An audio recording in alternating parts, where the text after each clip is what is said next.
नमस्कार दोस्तों, स्वागत है आप सभी का आपके अपने एकमात्र भरोसेमंद YouTube channel Shyam class study में। प्यारे साथियों, आज के इस वीडियो में यूपी पुलिस कांस्टेबल री एग्जाम को ध्यान में रखते हुए आज हम आपके लिए लेकर के आया हूं एग्जामपुर का संगम प्रतिशत नंबर 13 का सॉल्यूशन। और ये अगर आपने संगम प्रतिशत टोटल 15 आए हुए हैं एग्जामपुर के द्वारा, अगर आपने ये 15 के 15 कंप्लीट कर लिए तो इस बार आपका यूपी पुलिस कांस्टेबल री एग्जाम में 220 स्कोर आने से कोई भी नहीं रोक सकता है। तो इस प्रैक्टिस सेट को आप लोग पूरा कीजिएगा। प्रैक्टिस सेट को पूरा करने के बाद वीडियो को अपने दोस्तों के पास शेयर कर दीजिएगा। और ये संगम प्रैक्टिस सेट आपको एग्जामपुर के ऑफिशियल ऐप पर मिल जाएगा, तो वहां से जाकर के आप इस प्रैक्टिस सेट को परचेज कर सकते हैं। तो चलिए फिर शुरू करते हैं बिना टाइम वेस्ट करे आज का प्रैक्टिस। पहला प्रश्न है आपके सामने कि भारतीय संविधान का कौन सा भाग राज्य कल्याणकारी आदर्श की घोषणा करता है? तो ये कौन सा भाग करता है? तो ये करता है राज्य के नीति निर्देशक तत्व। एक का बी ऑप्शन है वो राइट आंसर हो जाएगा। चलिएगा, दूसरा प्रश्न है आपके सामने कि प्रवासी भारतीय दिवस किस तिथि को मनाया जाता है? तो कब मनाते हैं? तो प्रवासी भारतीय दिवस ये प्रत्येक वर्ष 9 जनवरी को मनाया जाता है। 2 का डी ऑप्शन है वो राइट आंसर हो जाएगा। तीसरा प्रश्न है आपके सामने कि पदार्थ का ठोस से द्रव में बदलने को क्या कहते हैं? तो बताओ इसे क्या कहा जाता है? तो इसे कहा जाता है गलन। जितने भी लोग हैं 3 का बी ऑप्शन दे रहा है उन सबका ये राइट आंसर हो जाएगा। अगला प्रश्न संख्या 4 है आपके सामने, किस आंदोलन के दौरान पहली बार वंदे मातरम भारतीयों का लोकप्रिय गीत बन गया? तो ये कौन से आंदोलन के दौरान बन गया था? तो ये बन गया था स्वदेशी आंदोलन के द्वारा। 4 का ए ऑप्शन है वो करेक्ट आंसर आप लोगों का हो जाएगा। पांचवा प्रश्न है आपके सामने कि भारत में किस पंचवर्षीय योजना के दौरान मिश्रित अर्थव्यवस्था को अपनाया गया? तो ये कौन से पंचवर्षीय योजना के दौरान अपनाया गया था? तो ये द्वितीय पंचवर्षीय योजना के दौरान अपनाया गया था। 5 का ए ऑप्शन है वो राइट आंसर हो जाएगा।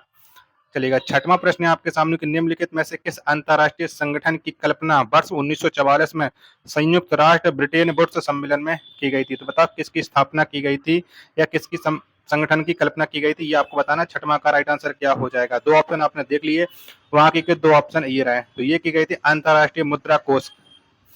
6 का डी ऑप्शन करेक्ट आंसर हो जाएगा। सातवां प्रश्न है आपके सामने कि पुलिस अधिकारी के रूप में मेरे द्वारा इस पेशे को चुनने का प्राथमिक कारण क्या है? बताओ आपका प्राथमिक कारण क्या है, ये आपको बताना है। चारों ऑप्शन है वो आपकी स्क्रीन पर सो रहे हैं।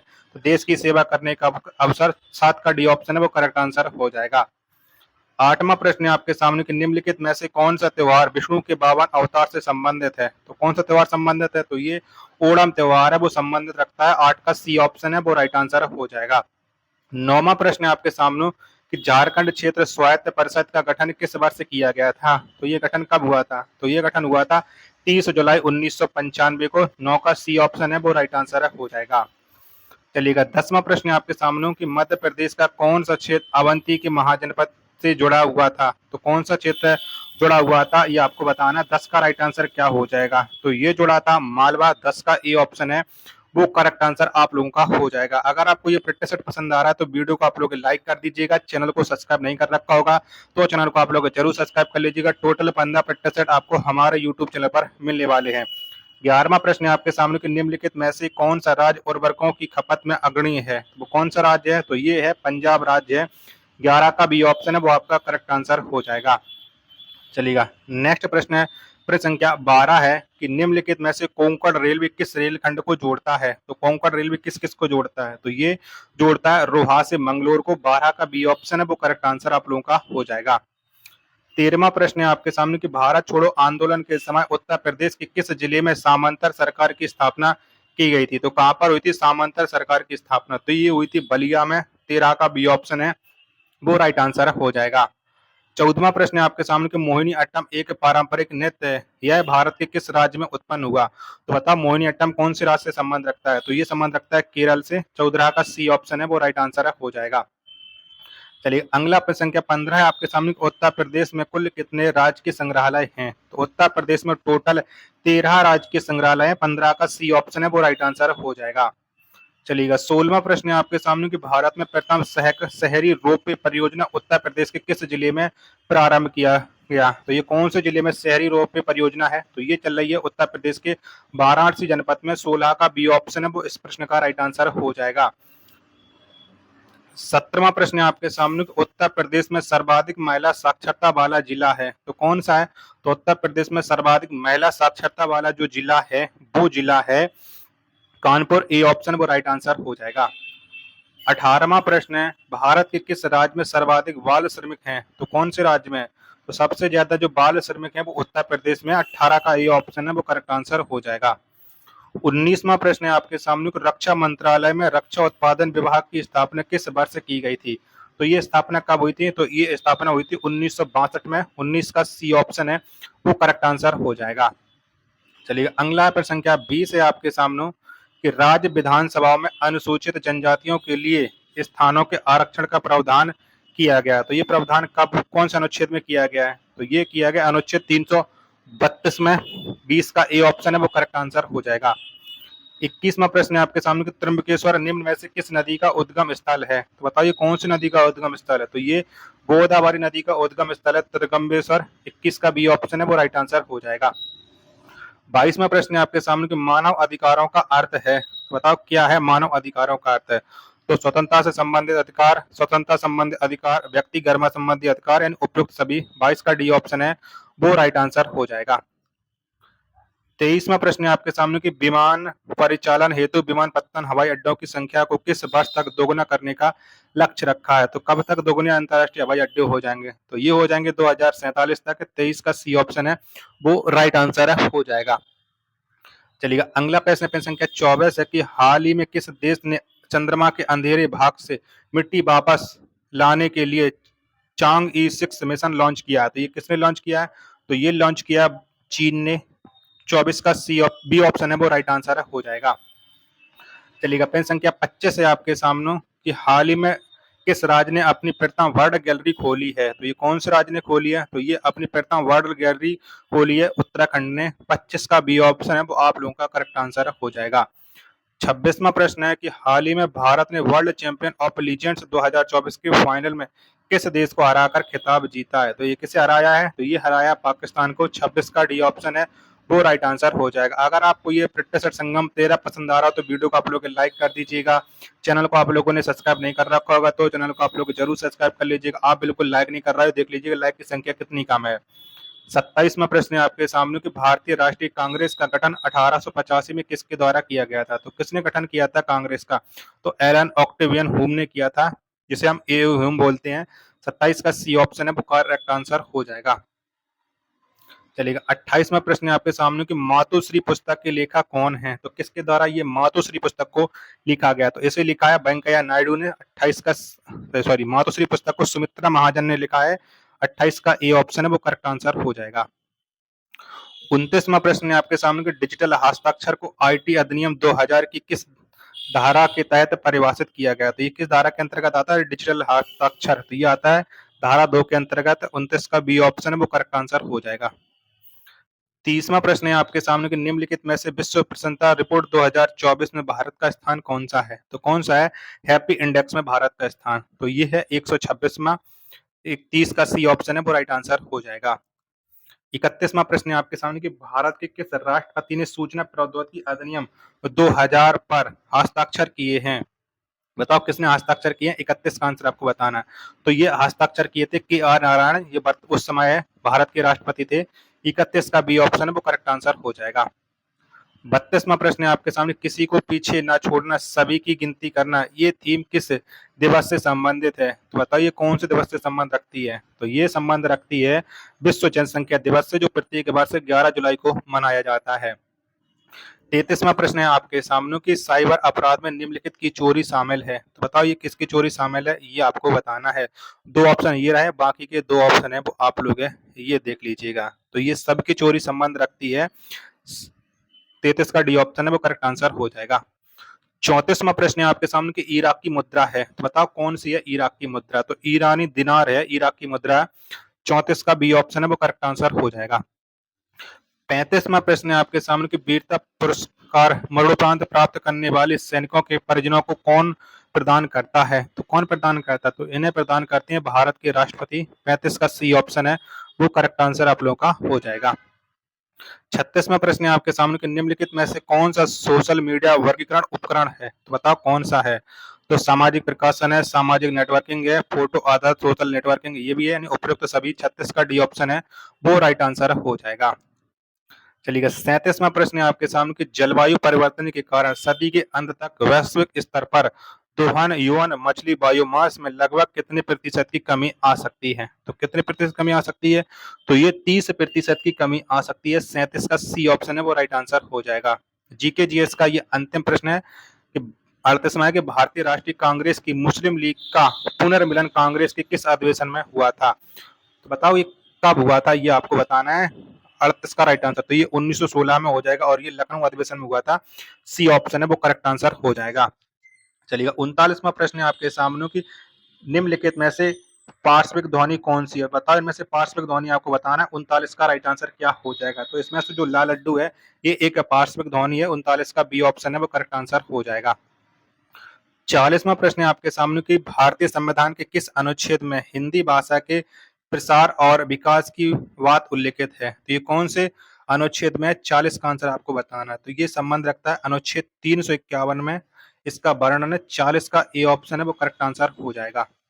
41वां प्रश्न है आपके सामने अपवाद के अनेकार्थी शब्द क्या हैं? तो बताओ क्या है? 41 का आंसर आपको बताना है। तो कलंक, विरोध, आदेश ये अपवाद के अनेकार्थी शब्द हैं। 41 का ए ऑप्शन है वो राइट आंसर हो जाएगा। चलिएगा अगला प्रश्न आ जाता है प्रश्न संख्या 42 है आपके सामने कि गरुड़ का पर्यायवाची शब्द इनमें से कौन सा है? तो बताओ गरुड़ का आपको पर्यायवाची शब्द बताना है। 42 का राइट आंसर तो खगेश, ये गरुड़ का पर्यायवाची हो जाएगा। 42 का ए ऑप्शन करेक्ट आंसर हो जाएगा। प्यारे साथियों यहाँ तक अगर 42 प्रश्नों में से अगर एक भी प्रश्न आपको पसंद आया हो और एग्जाम पर का ये संगम प्रैक्टिस सेट नंबर 13 पसंद आ रहा हो तो वीडियो को आप एक बार लाइक कर देना। चैनल को आप लोगों ने अभी तक सब्सक्राइब नहीं कर रखा होगा तो प्लीज चैनल को आप लोग जरूर सब्सक्राइब कर लीजिएगा और वीडियो को अपने दोस्तों के पास ज्यादा से ज्यादा शेयर जरूर करिएगा। 43वां प्रश्न है आपके सामने कि दिए गए वाक्यांश के लिए एक शब्द दीजिएगा। अतिथि की सेवा करने वाला, तो बताओ इसके लिए एक शब्द क्या हो जाएगा? तो इसके लिए एक शब्द हो जाएगा अतिथि। 43 का सी ऑप्शन है वो करेक्ट आंसर हो जाएगा। 44वां प्रश्न है आपके सामने उस विकल्प का चयन करें जो निम्न मुहावरे का अर्थ व्यक्त करता है। कलेजा ठंडा होना, इस मुहावरे का क्या अर्थ हो जाएगा? तो कलेजा ठंडा होना इस मुहावरे का अर्थ होता है मन में शांति होना। 44 का ए ऑप्शन है वो राइट आंसर हो जाएगा। 45वां प्रश्न है आपके सामने कि निम्न में से कौन सा तत्सम शब्द है? तो बताओ इनमें से तत्सम शब्द क्या हो जाएगा? उल्लू खान, ये एक तत्सम शब्द हो जाएगा। 46 का डी ऑप्शन है वो राइट आंसर हो जाएगा। चलिएगा 46वां प्रश्न है आपके सामने। 45 का डी ऑप्शन था वो राइट आंसर था। चलिएगा 46वां प्रश्न है आपके सामने कि दिए गए शब्द युग्म के सही अर्थभेद का चयन करें। शिकार और सिकड़, इसका बताओ सही अर्थ क्या हो जाएगा? 46 का आंसर तो आगे वाला जो शिकार इसका अर्थ होता है जलकण और पीछा वाला जो सिकड़ है इसका अर्थ होता है जंजीर। यानी 46 का डी ऑप्शन है वो राइट आंसर हो जाएगा। 47वां प्रश्न है आपके सामने कि निम्नलिखित में से कौन सा शब्द सामूहिक संज्ञा वाचक संज्ञा नहीं है? तो बताओ कौन सा नहीं है? तो इसमें से जो दौड़ है ये बिल्कुल नहीं है। 47 का डी ऑप्शन है वो राइट आंसर है हो जाएगा। चलिएगा 48वां प्रश्न है आपके सामने कि नीचे दिए गए विकल्पों में से कौन सा विलोम शब्द युग्म में सही नहीं है? बताओ इनमें से कौन सा नहीं है? 48 का आंसर आपको देना है। तो अधम उधम ये बिल्कुल सही नहीं है। 48 का ए ऑप्शन है वो करेक्ट आंसर आप लोगों का हो जाएगा। चलिएगा 49वां प्रश्न है आपके सामने कि निम्नलिखित प्रश्न में 4 विकल्पों में से उस विकल्प का चयन करें जो देशज शब्द का सही विकल्प हो। तो बताओ इनमें से देशज शब्द कौन सा हो जाएगा? 46 का आंसर तो छपाक, ये देशज शब्द है। 49 का बी ऑप्शन है वो करेक्ट आंसर हो जाएगा। 50वां प्रश्न है आपके सामने कि संकेतवाचक सर्वनाम किसे कहते हैं? तो बताओ किसे कहते हैं? तो संकेतवाचक जो सर्वनाम है ये कहते हैं निश्चयवाचक सर्वनाम को। 50 का बी ऑप्शन है वो करेक्ट आंसर हो जाएगा। 51वां प्रश्न है आपके सामने कि निम्नलिखित विकल्पों में से बनौसत का संधि विच्छेद होगा तो कौन सा हो जाएगा? तो बनौसत का जो संधि विच्छेद हो जाएगा वो हो जाएगा वन प्लस औसत। 51 का सी ऑप्शन है वो राइट आंसर हो जाएगा। 52वां प्रश्न है आपके सामने कि विद्यार्थी ने पुस्तक से देखकर उत्तर दिया, वाक्य में क्रिया का प्रकार बताइए। तो बताओ इसमें कौन सी क्रिया है? तो इसमें पूर्णकालिक क्रिया है। 52 का ए ऑप्शन है वो करेक्ट आंसर हो जाएगा। 53वां प्रश्न है आपके सामने कि निम्नलिखित वाक्यों में से संयुक्त वाक्य क्या है? बताओ इनमें से संयुक्त वाक्य क्या हो जाएगा? 53 का आंसर आपको देना है। तो विद्या से ज्ञान बढ़ता है, विचारक शक्ति प्राप्त होती है और मन मिलता है। ये 53 का राइट आंसर हो जाएगा ऑप्शन संख्या ए। चलिएगा अगला प्रश्न संख्या 54 है कि निम्न विकल्पों में से अध्यक्ष शब्द में कौन सा उपसर्ग लगा है? तो अध्यक्ष का उपसर्ग आपको बताना है। तो अध्यक्ष में जो उपसर्ग होता है वो होता है अधि उपसर्ग। यानी 54 का जो राइट आंसर होगा वो ऑप्शन संख्या बी इस प्रश्न का राइट आंसर हो जाएगा। चलेगा। अगला प्रश्न है, फिर संख्या आपके सामने आ जाता है 55। बसंत ऋतु में सुंदर फूल खिल गए, वाक्य में विशेषण का प्रकार बताइए। बताओ इसमें कौन सा विशेषण है। 55 का आंसर आपको बताना है। तो इसमें जो विशेषण है वो है गुणवाचक विशेषण। 55 का ए ऑप्शन है वो राइट आंसर हो जाएगा। 56वां प्रश्न है आपके सामने कि सैनिक तिरंगे के लिए अपनी जान भी दे देते हैं, रेखांकित पद में कौन सा कारक प्रयुक्त है। तो इसमें बताना है आपको 56 में कौन सा कारक है। तो यहाँ पर जो कारक है वो है संप्रदान कारक, यानी 56 का डी ऑप्शन है वो राइट आंसर हो जाएगा। चलिएगा। 57वां प्रश्न है आपके सामने कि पक्षी रात में सोते हैं, वाक्य में कौन सा वाच्य है। बताओ 57 का आंसर आपको बताना है कि 57 का राइट आंसर क्या हो जाएगा। तो इसमें जो वाच्य है वो है कृतवाच्य। 57 का सी ऑप्शन है करेक्ट आंसर हो जाएगा। ठीक है। 58वां प्रश्न है आपके सामने कि निम्नलिखित में से शिवा अर्पण शब्द में कौन सा समास है। बताओ शिवा अर्पण में कौन सा है। तो इसमें जो समास है वो समास है तत्पुरुष समास, यानी 58 का डी ऑप्शन है वो राइट आंसर हो जाएगा। 59वां प्रश्न है आपके सामने कि निम्नलिखित विकल्पों में से शुद्ध वर्तनी वाले शब्द का चयन कीजिएगा। बताओ इनमें से किसकी वर्तनी है वो शुद्ध है। फटाफट से 59 का आंसर आपको देना है। तो प्रेमचंद की जो वर्तनी है वो शुद्ध लिखी है। 59 का ए ऑप्शन है वो करेक्ट आंसर आप लोगों का हो जाएगा। चलिए 60वां प्रश्न है आपके सामने कि रमेश उधर जाएगा, इस वाक्य में किस प्रकार की क्रिया विशेषण का प्रयोग हुआ है। तो बताओ इसमें कौन सा क्रिया विशेषण है। 60 का आंसर आपको देना है। तो स्थानवाचक क्रिया विशेषण इसमें 60 का ए ऑप्शन है वो करेक्ट आंसर हो जाएगा। चलिएगा। 61वां प्रश्न है आपके सामने कि दिए गए विकल्पों में से शुद्ध वाक्य पहचानिए। बताओ इनमें से किसकी वर्तनी है वो शुद्ध है। 61 का आंसर आपको देना है। 61 का राइट आंसर क्या हो जाएगा। तो हमें सावधानी बरतनी होगी कि एकदम से शुद्ध वाक्य हो जाएगा। 61 का ए ऑप्शन है वो करेक्ट आंसर हो जाएगा। 62वां प्रश्न है आपके सामने घृणा, आश्चर्य, हर्ष आदि भावों को व्यक्त करने वाले शब्दों के साथ किस चिन्ह का प्रयोग किया जाता है। तो बताओ इसमें कौन से चिन्ह का प्रयोग होता है। तो इसमें होता है विस्मय आदि बोधक चिन्ह का प्रयोग। 62 का बी ऑप्शन है वो करेक्ट आंसर हो जाएगा। 63वां प्रश्न है आपके सामने कि उस काल मारे क्रोध के तन कांपने उसका लगा, मानो हवा किस जोर से सोता हुआ सागर जा। प्रस्तुत पंक्तियों में कौन सा अलंकार है। तो 63 में आपको अलंकार बताना है कि इसमें कौन सा अलंकार हो जाएगा। तो यहाँ पर जो अलंकार है वो है उत्प्रेक्ष अलंकार। 63 का डी ऑप्शन है वो करेक्ट आंसर हो जाएगा। 64वां प्रश्न है आपके सामने कि दिए गए विकल्पों में से स्त्रीलिंग शब्द है। तो बताओ इसमें कौन सा है जो स्त्रीलिंग हो जाएगा। 64 का आंसर आपको बताना है। तो सभा जो शब्द है यह एक स्त्रीलिंग हो जाएगा। ए ऑप्शन है वो इसका करेक्ट आंसर हो जाएगा 64 का। चलिएगा। नेक्स्ट प्रश्न पे संख्या 65 है आपके सामने कि मैंने सेब खाया है, दिए गए वाक्य में किस काल का भेद है। तो बताओ इसमें कौन सा काल है 65 में। तो इसमें जो काल है वो है आसन्न भूतकाल। 65 का बी ऑप्शन है राइट आंसर हो जाएगा। 66वां प्रश्न है आपके सामने कि ऊदो मन ना भाई 10-20 एक भूतो सो गयो, श्याम संको अब राधे ईस। उपरोक्त पंक्ति में कौन सा अलंकार है। तो 66 में आपको अलंकार बताना है। तो यहाँ पर जो अलंकार है वो है श्रृंगार रस। 66 का डी ऑप्शन है वो करेक्ट आंसर हो जाएगा।